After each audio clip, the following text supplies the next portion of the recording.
Hello, everyone, and welcome to Vanished Chicagoland Stories, the podcast, episode 25.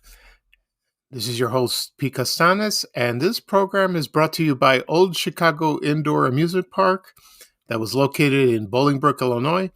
And here is a radio commercial from 1977 that aired on 95.5 WMET FM. Looking for a break? Want to get away from it all? Then come scream your troubles away at Old Chicago, the world's only full-sized indoor amusement park. Come date night this Friday night. Your date gets to ride the rides absolutely free. You can even bump yourself blue in the Disco Bash Friday and Saturday nights. Talk about a good time, then talk about it at Old Chicago. Old Chicago, I-55 in Bolingbrook. Okay, we are back. I hope you enjoyed that commercial from Old Chicago that was located at Bolingbrook, as I should say, Old Chicago Indoor Amusement Park. I will talk about that particular place at the end of the show, but today's a special episode.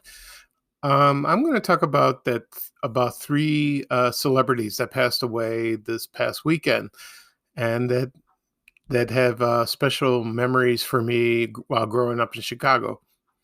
Okay, the first person I will talk about is Gavin MacLeod.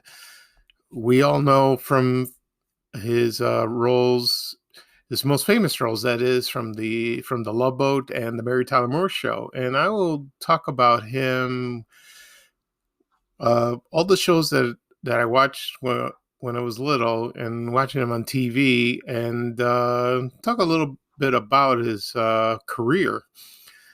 And he passed away on this past Saturday. He was 90 years old. And what can you say about him? He was a very talented man. And every time you mention his name, you think of Captain Stubing on the Love Boat and Murray Slaughter on the Mary Tyler Moore Show. And he starred in a lot of television shows way back in the late 50s. And one of the other famous roles he had besides that, he starred in Hawaii Five-0. And he played his name was Big Chicken. He played a drug pusher. And I never seen the episodes, but I heard he was not a very nice guy in the show. So... And then his earliest roles was he starred in the Dick Van Dyke Show, and that starred with his co-star Mary Tyler Moore on the Mary Tyler Moore Show. And this is the first time they met. I don't think they were in the same scenes together. No, I don't think so. But he was there. He played a jewelry salesman, and he sold Robert Petrie, the Dick Van Dyke's character, a very elaborate necklace, and it was from the Empress Carlotta, and it was hideous. It looked like a big, when Mary Tyler Moore wore it, she looked like she wore a chandelier. And that's one of the funniest episodes. I love the show. I still watch it. I got it on Blu-ray, and it looks beautiful. So I'll start rewatching it again. And the second, then in 1970, he was cast as Murray Slaughter on the Mary Tyler Moore Show. I didn't really watch the show when I was growing up, maybe a couple episodes, but it was opposite. No, it wasn't opposite. It was aired on Saturday nights, I think 8:00, and then on Saturday nights in the early 70s, everyone watched Creature Features. So, but that aired at 10:30. And the Mary Tyler Moore Show premiered on the same day as Creature Features, so that was a big day for television history on September 19th. And Gavin MacLeod played the role for 7 years, and he was very funny. And what a cast! And I love his put downs to Ted Baxter, played by Ted Knight. And, but, even though he was funny and made fun of him, he had his own personal problems too. I want to mention something else. A lot of people probably didn't realize he was in the TV show McHale's Navy that aired from 1962 to 1966. But he was only there for 2 years, and he left the second year because, according to reports, he was battling alcoholism. So he left. But the funny thing is, when they made two movies of McHale's Navy, and he came back for one movie, which I did see that, and that was nice to see him. His character's name was Happy Haynes, real name Joseph. So what a shame. And then, of course, he went into The Love Boat right after Mary Tyler Moore ended, and Aaron Spelling that produced the show or created it, he offered him the role, and he took it because it was a starring role. I think he always wanted to be the lead, and I'm glad he did. And that show ran for let's see, 9 years, and they made some movies after that. And watching The Love Boat on Saturday nights was nice. Sometimes embarrassing because I was a teenager then, and then as teenagers, you go out on a Saturday nights, you go on a date, you go to parties or any event. But I did watch the show most of the time. That was one of my mother's favorite shows, and you would see the cast of thousands. You would see all celebrities from the golden age of movies, and it was fun watching that. And then you saw TV stars that were popular then, and then that TV stars that became famous later on. And I remember there was Tom Hanks. He started in an episode. I remember seeing that. And so, like I said before, it ended in 1986, and he acted a few more. And then, so he was identified as Captain Stewie forever, but he didn't mind. He was a very nice actor, and his reruns will live on forever. Okay, the second person I want to talk about that passed away was singer B.J. Thomas. Now, you would ask me, why would I talk about him when it has to do with Chicago? Well, a couple of things. The first time I've heard him sing was from the 1969 movie Butch Cassidy and Sundance Kids, and Butch Cassidy and Sundance Kid, and that movie was released in, like I said, in 1969.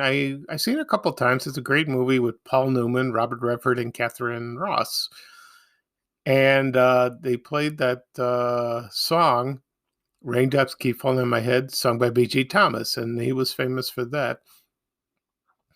When you ever hear that song, you think of the movie, and then when you hear the movie, you think of that song. And like I said before, I've seen it a couple times, and one time during the 70s, when the show Benny Hill, the Benny Hill show that starred Benny Hill, that started syndicating in the late 70s on Channel 32 and WFLD, Benny Hill did a spoof of Butch Cassidy and Sundance Kids, and they played the song, and he's riding the bicycle. I forgot which character it was. I think it was Robert Redford or Paul Newman. I think one of those two. I don't remember. It's been a long time since I've seen the movie. And Benny Hill's riding the bicycle, but I think he fell down while he was riding. So one of my brothers mentioned that, and they thought of him. But you got to think of the movie, not because when Benny Hill fell down from the bicycle, and while B.J. Thomas was singing the song. And anyway, so B.J. Thomas had a great career. He had a lot of hits from the late 60s to by the time he died.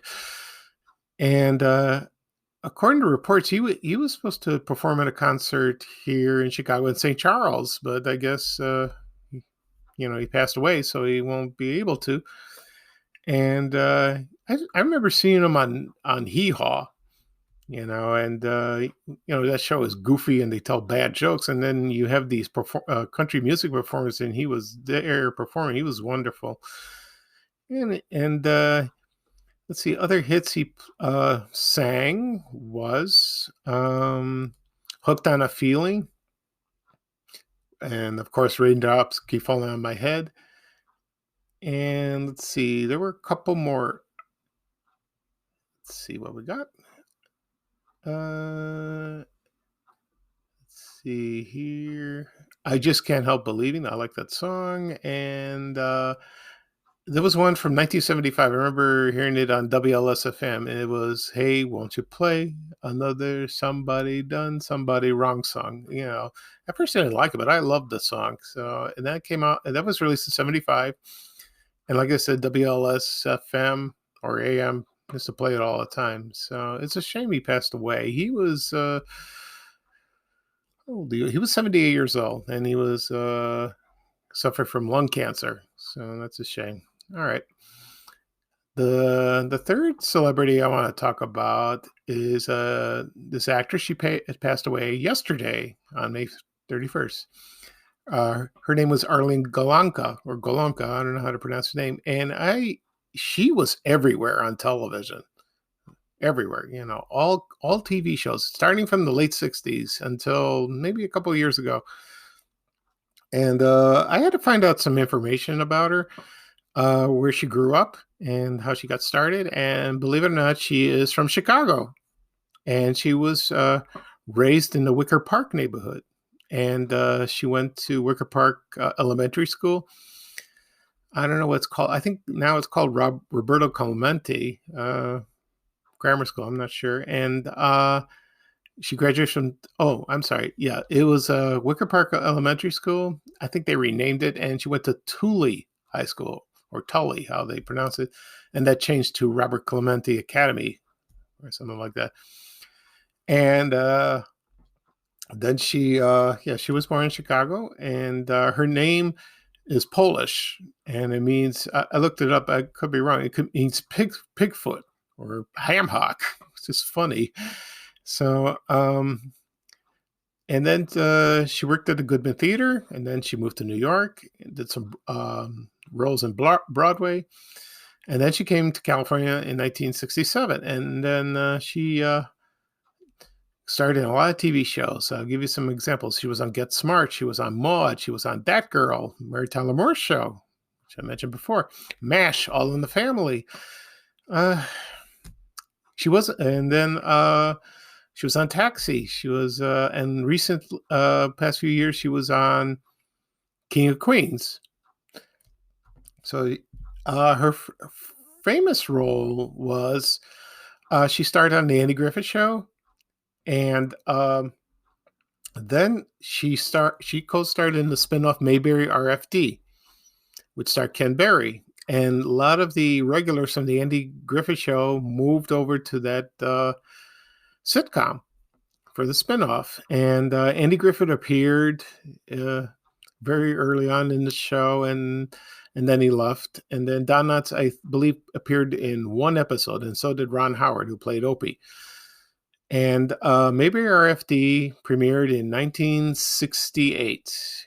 And let's see, I'll give you the date on that. And here we are. It premiered in September 23rd, 1968, ended in March 29th, 1971. That ran for 3 years. It was still popular, but then it was canceled in 1971, where rest of the shows that was called the Rural Purge from CBS. And Mayberry RFD was one.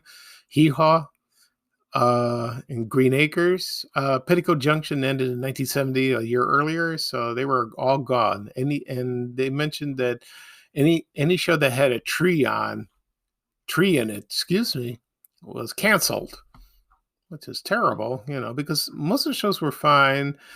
They were doing well in the ratings, but times had changed. And then in the 70s, everything got a little political and controversial.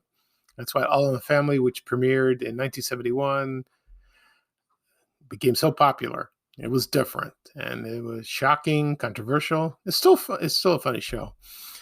Anyway, for Mayberry RFD, also starred a actor. His name was Buddy Foster, and that he is Jodie Foster's brother. Actually, his real name is Lucius, and I found out Jodie Foster's real name is Alicia. So she did star in the show, and so did Farrah Fawcett and Terry Garr. So Arlene Golonka, after she left maybe RFD, she starred in a lot of shows like I mentioned, and she seemed like a very bubbly, very nice lady. And I've seen it. She's done some commercials too. So she's one of those people that if you saw her face, you wouldn't know her name, but you would know who she was. So she had a very wonderful career, and it's a shame she passed away. She was 85 years old. Okay. Next thing, the last thing I will talk about is not related to celebrities, and that would be Old Chicago Indoor Amusement Park. And, a lot of people who have grew up in the Chicago area in the 70s remembered that indoor park very well, and so did I. To tell you the truth, I have never been there. I've not been there, and I don't know why. I wish I did, because I love amusement parks. I always have, and it was the first indoor amusement park, and it opened in June 17th, 1975, and it had 3 roller coasters and a Ferris wheel, and they had a shopping mall, and it was like the turn of a century, and they had some wonderful shops, and it competed with Six Flags, but Great America, but it was called Marriott's Great America, and that hurt attendance, and it was losing money by the time as the years progressed. And it was open every day, but by 1978 they began closing Mondays and Tuesdays.